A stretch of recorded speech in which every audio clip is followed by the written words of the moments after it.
بسم الله الرحمن الرحیم. د مو مشر کومې خبرې وکړلې، ملک عبدالولي خان صاحب کومې خبرې وکړلې، یا د دې کې د کمیټې والا کوم ارکان دي یا د مو نور مشران موجود دي، دغه ځای کې مو د دغو خبرو سره مکمل اتفاق دی چې څو پرې مو ته امن نه ویره کړی شوی او مو په امن باندې مطمئن نه و شوي. مو د علیزو لیاره قطعا مو نشو استعمالولی. دا لیاره په سني قوم باندې باندې حکومت خپل ځان ته سکیورټي نشي ورکولی، هغه به د مو سني قوم ته څنګه سکیورټي ورکړي.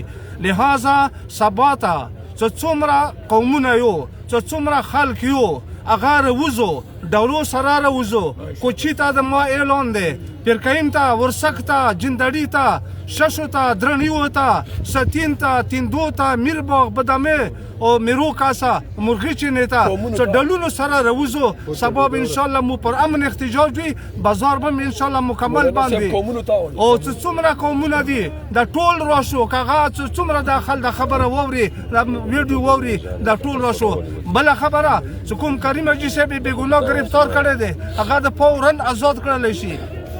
او کوم کسان چې هغه یې گرفتار کړي دي، د پی او صاحب هغه ځای نه نمې راخلي او بیا دغه ځای ته یې رسوي، د ما په بې ګناه سنیانو باندې دوی اف آی آر ریکارډ کوي. هغه گرفتار کسان د آزاد کړلی شي او نورې گرفتاري ته ونه کړلی شي. سني قوم د مزید د جذباتو قبول نه لري. که دا حال د تا وي، بیا به سني قوم سبا انشاءالله دینه د مستقبل لپاره نورې سختې فیصلې کوي. مو سني قوم مو ټول یو او انشاءالله یو بو. والسلام.